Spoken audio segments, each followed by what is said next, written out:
Good morning बच्चों। Vidyavyas senior secondary school Bakliya online classes में आप सभी बच्चों का पुनः हार्दिक अभिनंदन व स्वागत है।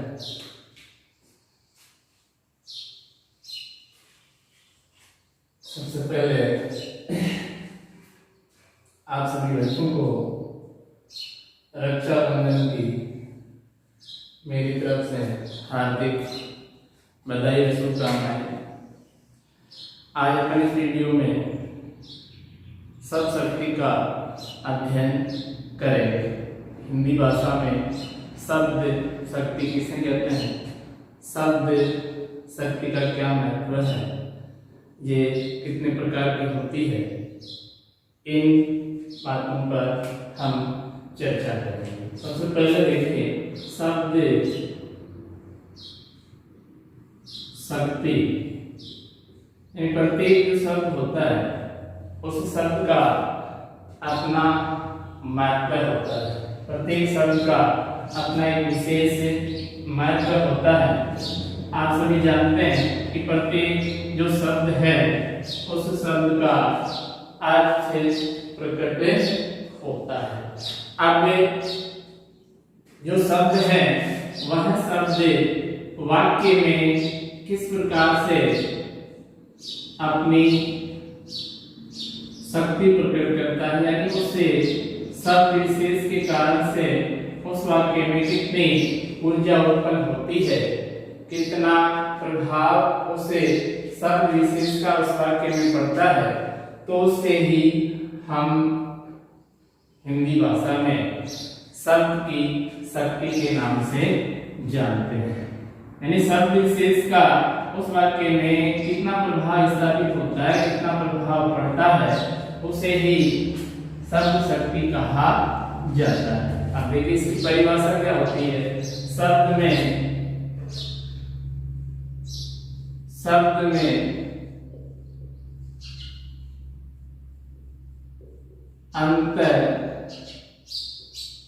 अंतर्निहित, शब्द में अंतर्निहित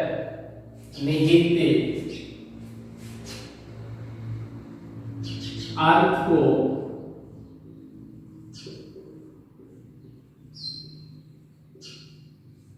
प्रकट करने वाले व्याख्यान को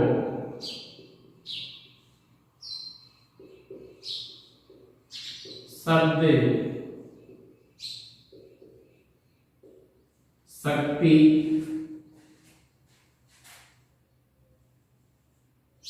कहा जाता है।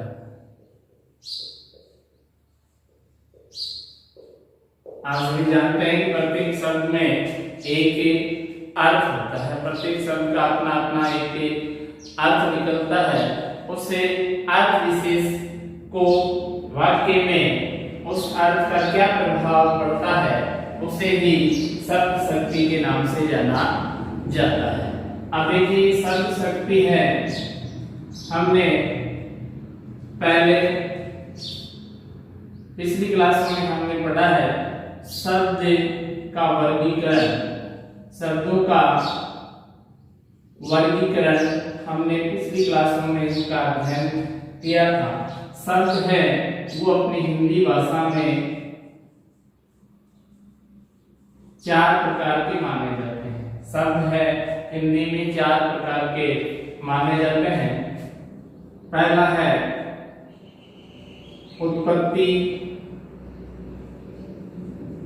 स्रोत के आधार पर। उत्पत्ति स्रोत के आधार पर जो शब्द है वो 5 प्रकार के होते हैं। पहला तत्सम, तद्भव, देशज, विदेशज और 5वां है संकर शब्द। आप सभी जानते हैं कि इस प्रकार से उत्पत्ति स्रोत के आधार पर जो शब्द है उनका 5 प्रकार से विभाजन किया जाता है। पहला है तत्सम शब्द, तद्भव शब्द, देशज, विदेशज, संकर शब्द। और दूसरा है इसके बाद में अपने पहला उत्पत्ति स्रोत के आधार पर, दूसरा रचना या प्रयोग के आधार पर, रचना या प्रयोग के आधार पर जो शब्द है वो 3 प्रकार के माने जाते हैं। पहला है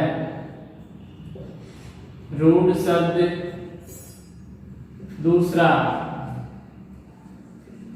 यौगिक शब्द, और तीसरा है अपने यौगिक रूढ़ शब्द।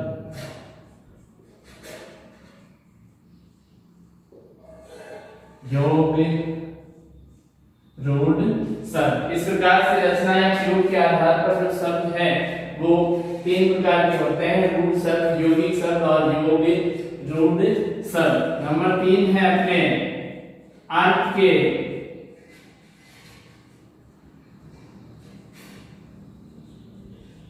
आधार पर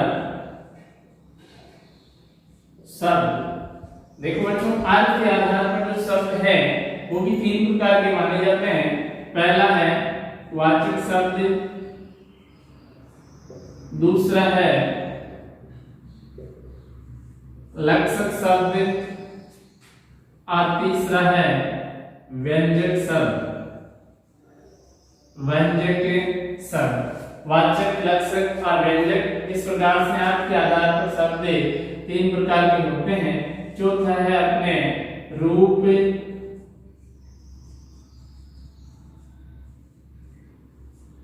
परिवर्तन के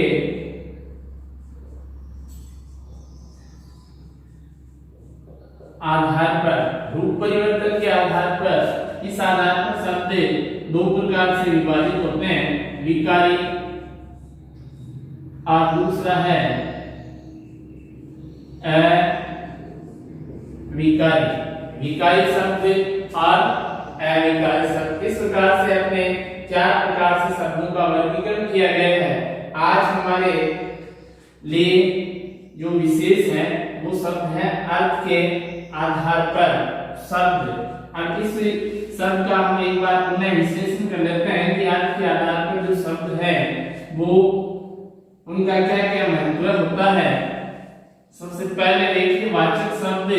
अब इस शब्द को में ऐसा कोई भी वाक्य, ऐसा कोई भी शब्द जिस शब्द का साधारण अर्थ, जिस शब्द का साधारण अर्थ या लोक प्रसिद्ध या शब्दकोश या शब्द कोश या ऐसा कोई भी शब्द जिस शब्द का साधारण अर्थ प्रकट होता है, लोक प्रसिद्ध अर्थ प्रकट होता है, शब्दकोश अर्थ निकलता है या फिर उसका पर्यायवाची अर्थ प्रकट होता है, तो उसमें कौन सा शब्द माना जाता है? वाचक शब्द माना जाता है। दूसरा है आपके लक्षक शब्द। लक्षण शब्द की विशेषता क्या होती है?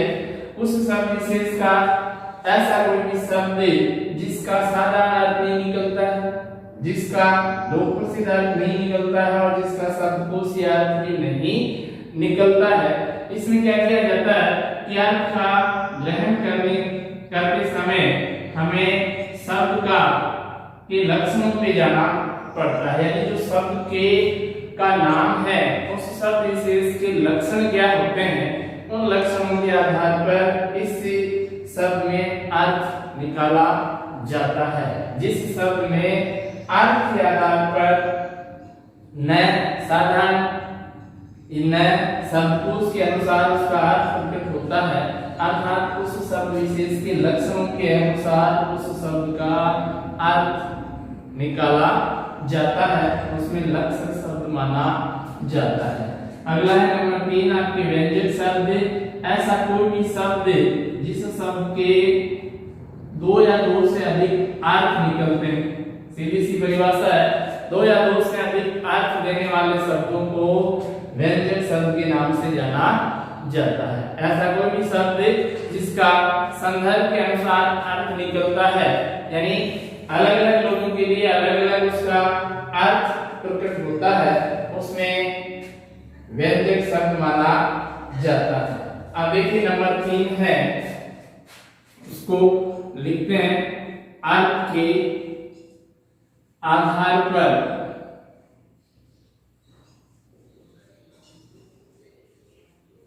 शब्द।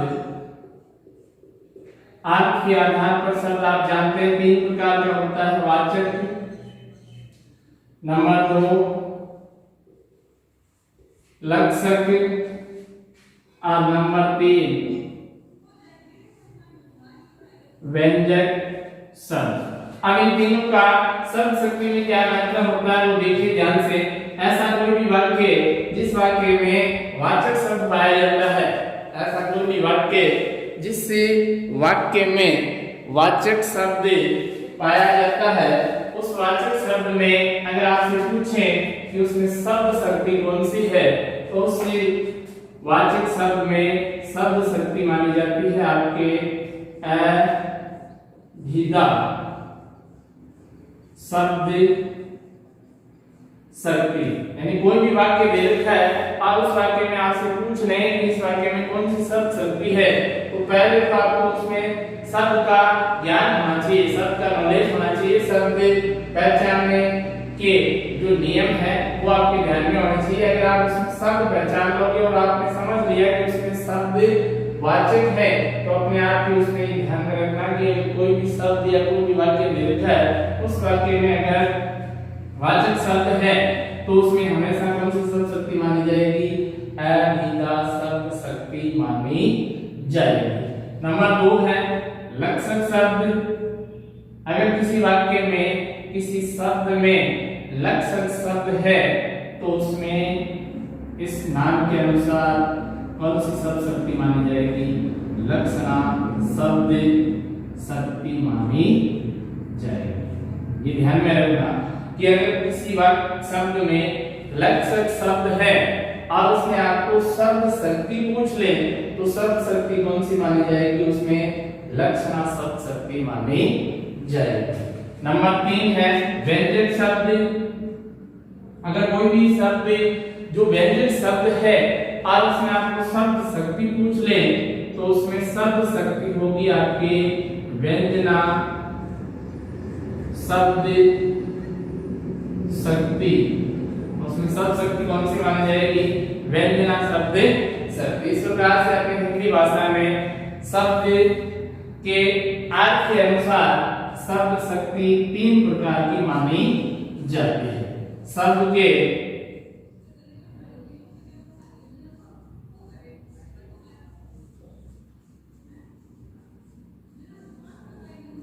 अर्थ के अनुसार शब्द शक्ति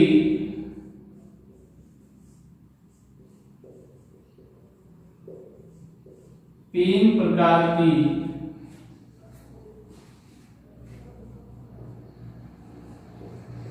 मानी जाती है। शब्द के अर्थ के अनुसार शब्द शक्ति 3 प्रकार की मानी जाती है।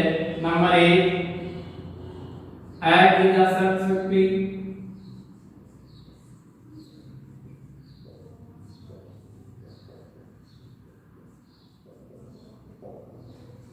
नंबर 2 लक्षणा शब्द शक्ति।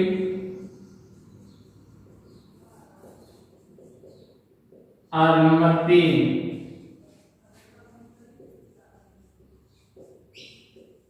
व्यंजना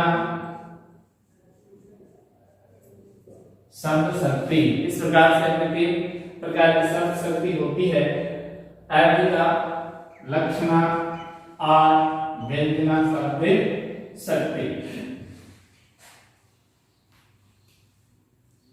हम सबसे पहले है आपके अभिधा शब्द शक्ति, उसकी परिभाषा देखिए। अभिधा शब्द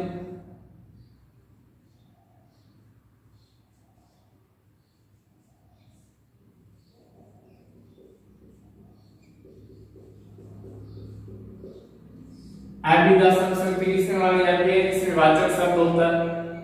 जिस शब्द में वाचक शब्द है और उस वाचक शब्द में आपको पूछें कि कौन सी शब्द शक्ति है, तो उसमें कौन सी शब्द शक्ति मानी जाती है? अभिधा शब्द शक्ति मानी जाती है। जैसे देखिए, किसी शब्द के परिभाषा होगी, किसी शब्द के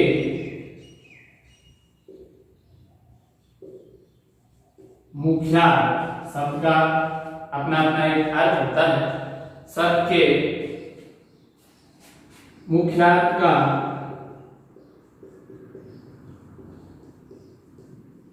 सांकेतिक पर्यायवाची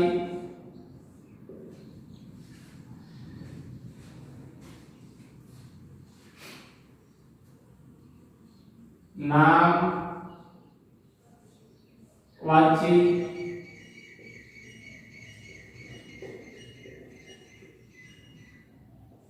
लोक प्रसिद्ध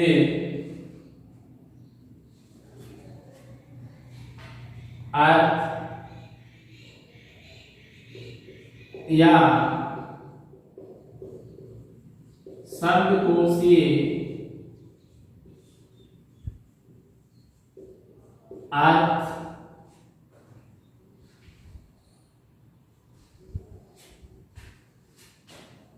का बोध कराने वाली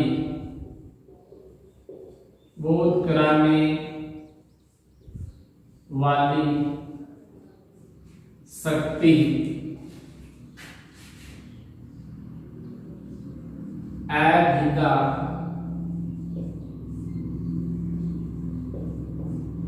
शब्द शक्ति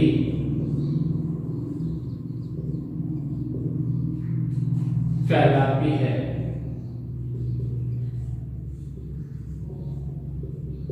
बोध कराने वाली शक्ति अभिधा शब्द शक्ति कहलाती है। जैसे जैसे हरि ने नारद को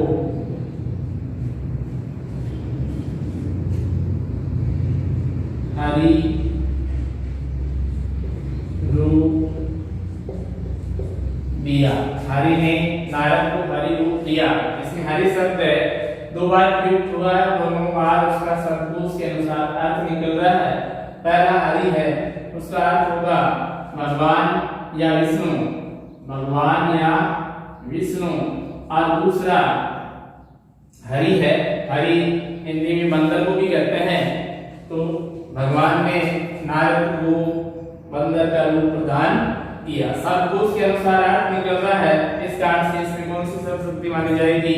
अभिधा शब्द शक्ति मानी जाएगी। आगे देखिए, दूसरा उदाहरण है, उसके हार के मोती कीमती है। उसके हार के मोती कीमती है। अगला है, उसका नाम मोती है। इन सभी वाक्यों में या तो शब्दकोश के अनुसार अर्थ निकल रहा है या फिर उसे शब्द विशेष का साधारण अर्थ निकल रहा है। इस कारण से इन सभी वाक्यों में कौन सी शब्द शक्ति मानी जाएगी? अभिधा शब्द शक्ति मानी जाएगी। नंबर 2 है आपके लक्षण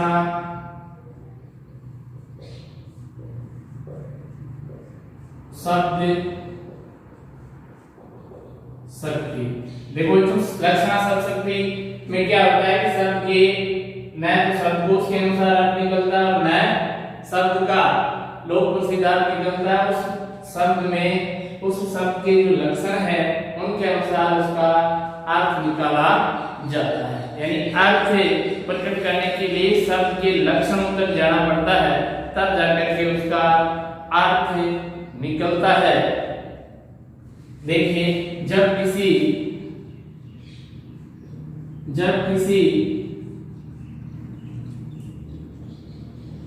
वाक्य में, जब किसी वाक्य में वक्ता द्वारा कहे गए शब्द का, वक्ता कहते हैं बोलने वाले, वक्ता के द्वारा कहे गए शब्द के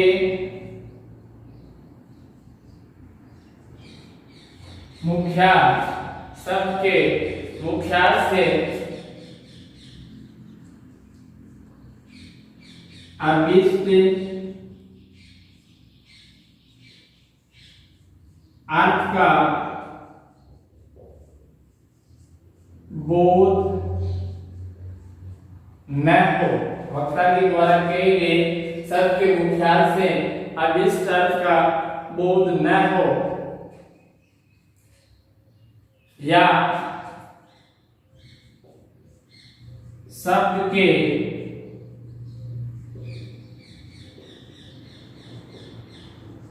मुख्यार्थ में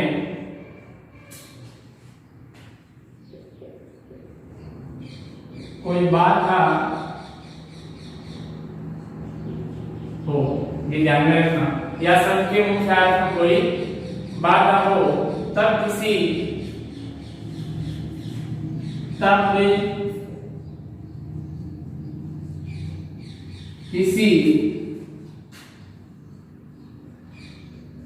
रूढ़ि या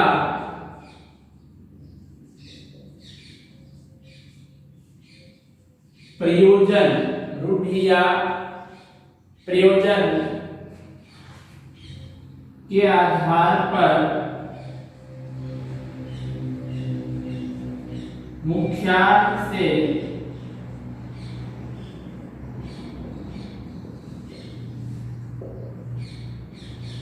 संबंध रखने वाला, मुख्यार्थ से संबंध रखने वाला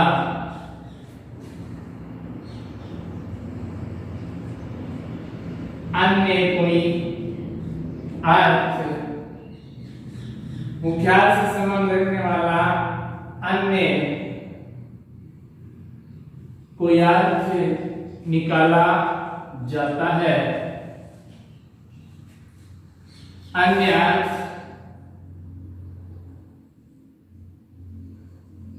ग्रहण किया जाता है, तो वहां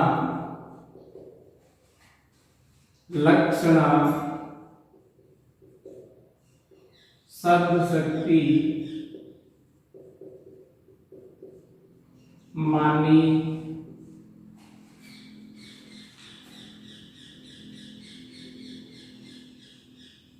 जाती है। तो उस वाक्य में या उस शब्द में लक्षण शब्द शक्ति मानी जाती है। जैसे मोहन ने कहा मेरा नौकर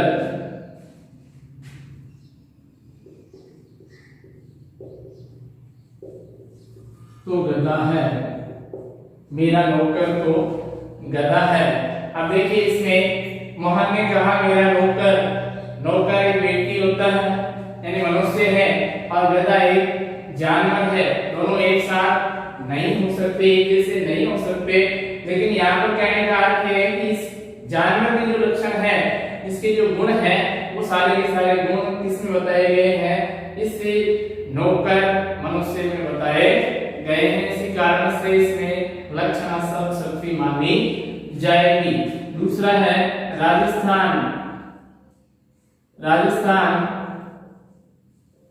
शेर है, राजस्थान के निवासियों की विशेषता बताई गई है। राजस्थान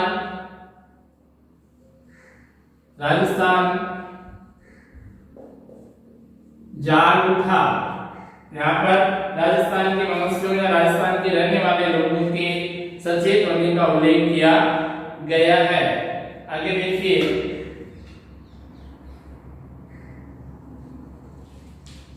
उसका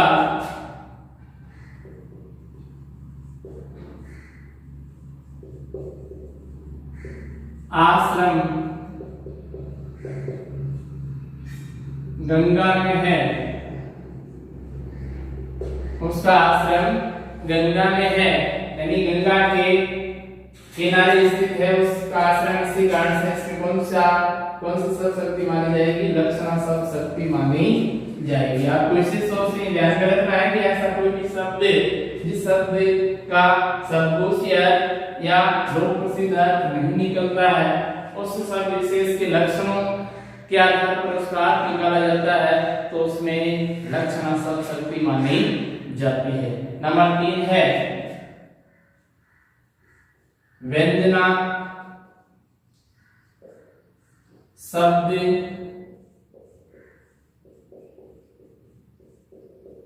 शक्ति। व्यंजना शब्द शक्ति में क्या होता है कि एक शब्द विशेष से एक से अधिक अर्थ देने लग जाता है। जैसा कि आपने सलेश अलंकार में पढ़ा होगा, एक शब्द विशेष है उसके संदर्भ के अनुसार अर्थ निकाला जाता है। जब किसी शब्द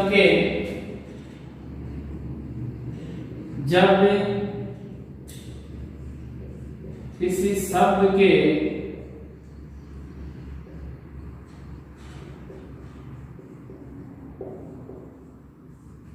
अभिप्रेत, जब किसी शब्द के अभिप्रेत अर्थ का बोध न तो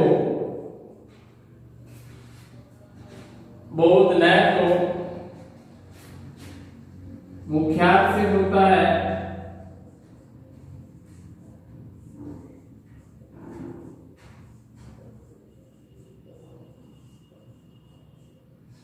न तो उस शब्द का अर्थ मुख्यार्थ से होता है और न ही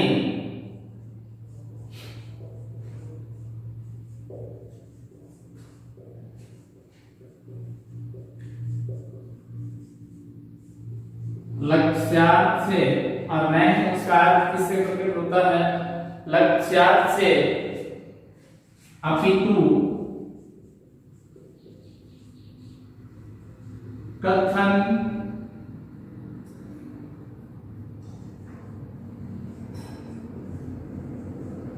के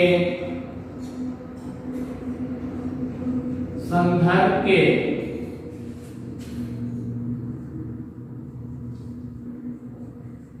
अनुसार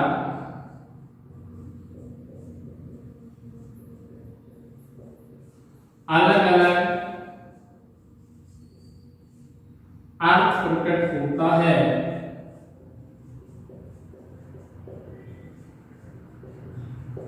तो वहां व्यंजना शब्द शक्ति मानी जाती है। उस वाक्य में व्यंजना शब्द शक्ति मानी जाती है। ये ध्यान में रखना, उस वाक्य में व्यंजना शब्द शक्ति मानी जाती है। जैसे आग में जल जाने से क्या होता? आग में जल जाने से क्या होता है? इसमें देखिए, एक शब्द है जल। जल का एक अर्थ होता है जलना। अगर कोई व्यक्ति आग में जल जाता है या कोई पदार्थ आग में जल जाती है, तो ऐसा करने से क्या होगा? वो वस्तु नष्ट हो जाएगी। दूसरा, जल किसको कहते हैं? पानी को भी कहते हैं। अगर कहीं आग लगी हुई है और उसमें पानी डाल दिया जाए तो आग क्या होगी? बुझ जाएगी। तो दोनों तरफ से इसका अलग अलग अर्थ प्रकट किया गया है। इसी कारण से इस वाक्य में इस शब्द में कौन सी शक्ति है? व्यंजना शब्द शक्ति है। दूसरा उदाहरण है, पुजारी ने कहा, अरे संज्ञा